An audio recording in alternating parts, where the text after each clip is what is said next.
Programang ito ay rated SPG. Striktong patnubay at gabay ng magulang ang kailangan. Maaaring may masiselang tema, lengguwahe, karahasan, sexual, horror o droga na hindi angkop sa mga bata.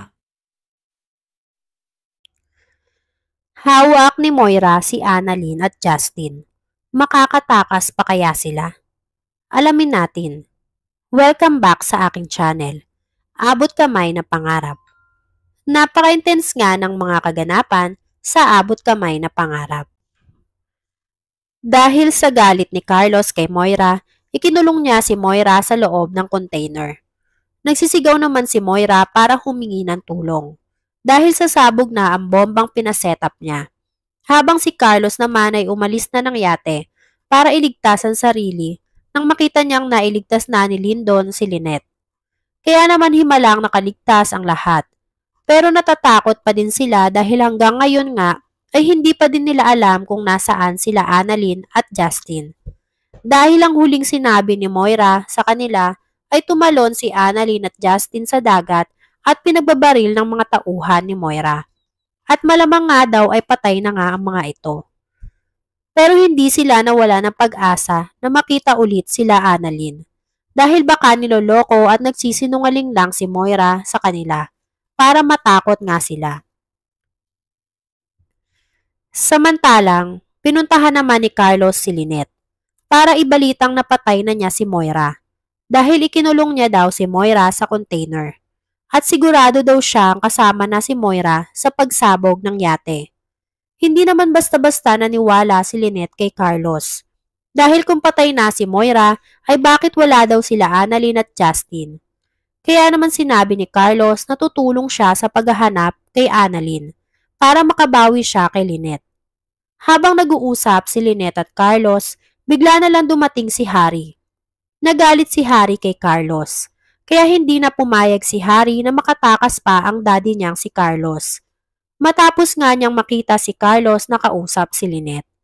Dahil kailangan daw ni Carlos pagbayaran ang kasalanang ginawa niya kay Irene.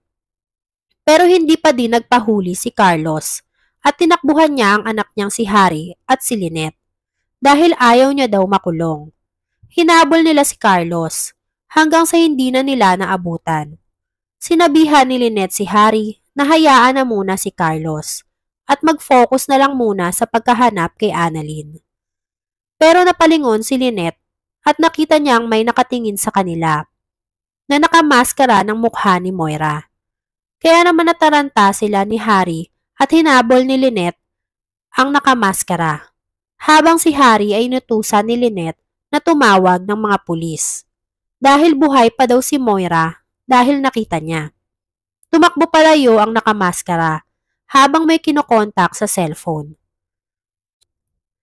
Samantalang, matapos malagay sa alanganin ang buhay ni Moira, ay natawagan niya pa din si Dax para iligtas siya.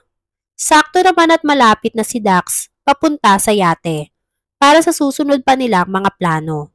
Pero hindi inaasahan ni Dax na nasa peligro ang buhay ni Moira sa loob ng container. Kaya agad-agad niyang nilabas si Moira at sabay silang lumayo sa yate bago pa sumabog ang bomba. Dinala ni Dax si Moira sa isang isla. Isla kung saan nandun si Annalyn at Justin. Pagod na pagod sila Moira nang makarating sa isla dahil sa layo ng nilakbay nila. Kaya naman nagpahinga na lang muna sila sa isang tabi para sa susunod pa nilang mga plano. Samantalang, pabalik na sana si Annalyn sa mga bangkero nang bigla siyang napahinto dahil nakita niya si Dax at si Moira. Napatakbo si Annalyn pabalik kay Justin para sabihing nakita niya si Moira at si Dax. At kailangan na nilang umalis agad sa isla dahil nasa panganib na naman ang buhay nilang dalawa. Nagsumbong sila sa mga bangkero na kailangan na nilang umalis dahil pare-pareho silang papatayin ni Moira. Pero wala pa din rescue na dumating sa kanila, kaya wala daw silang magagawa kundi ang maghintay. Huli na ang lahat dahil nakita na sila ni Dax. Tinutukan sila ng baril ni Dax at sinabihan na walang makakaalis ng buhay sa islang to. Hinarang ng bangkero si Dax at pinatakbo at pinatakas sila ni at si Justin palayo. Habang ang bangkero naman na dalawa ay binaril nitong si Dax. Samantalang, dumating naman sila Empoy. Dahil tinext daw sila ni Dax na kailangan nilang mahanap si Annalyn dahil nasa isla din sila Annalyn. Kaya naman agad pinahanap ni Moira kay Empoy at sa iba pa niyang mga tauhan sila Annalyn para madakip nila at mabihag ulit. Inutusan ni Moira ang mga tauhan niya na patayin na sina Annalyn kapag nakita nila dahil baka makatakas na naman ulit. Samantalang, sa gitna ng gubat, nakatakbo si Annalyn at Justin. Pero naabutan sila ni Dax dahil nasugatan at natapa si Justin. Kaya naman binalikan ni Annalyn si Justin para iligtas. Samantalang, nakatawag naman ang bangkero sa Coast Guard para humingi ng tulong. Sinabi niya na hinahabol ang mga bata at may gustong pumatay sa kanilang dalawa. At si Moira daw ang papatay sa kanila. Naputol na ang linya ng bangkero sa Coast Guard. Kaya natakot at nagulat ang lahat, lalo na si Giselle at si Lynette. Sa narinig nilang buhay pa pala si Moira. At nasa panganib na naman ang buhay ni Annalyn at Justin. Samantalang, patakas na sana sila Annalyn nang abutan sila ni Dax. Sinabunutan ni Dax si Annalyn at tinulak. Kaya naman napasigaw na lang itong si Justin sa ginawa ni Dax. Dahil wala silang palag dahil malaking tao nga itong si Dax at may dala pang ang baril. Tinutukan silang dalawa at dinala kay Moira. Inutusan si Dax na patayin si Moira. Mali.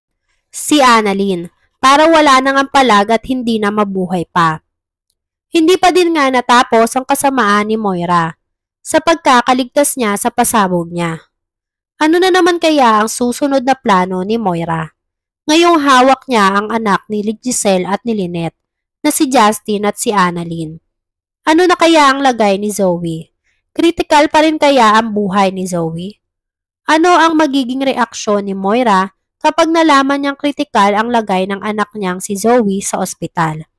Dahil sa kasamaan niya. Karma na kaya ni Moira ang nangyari kay Zoe?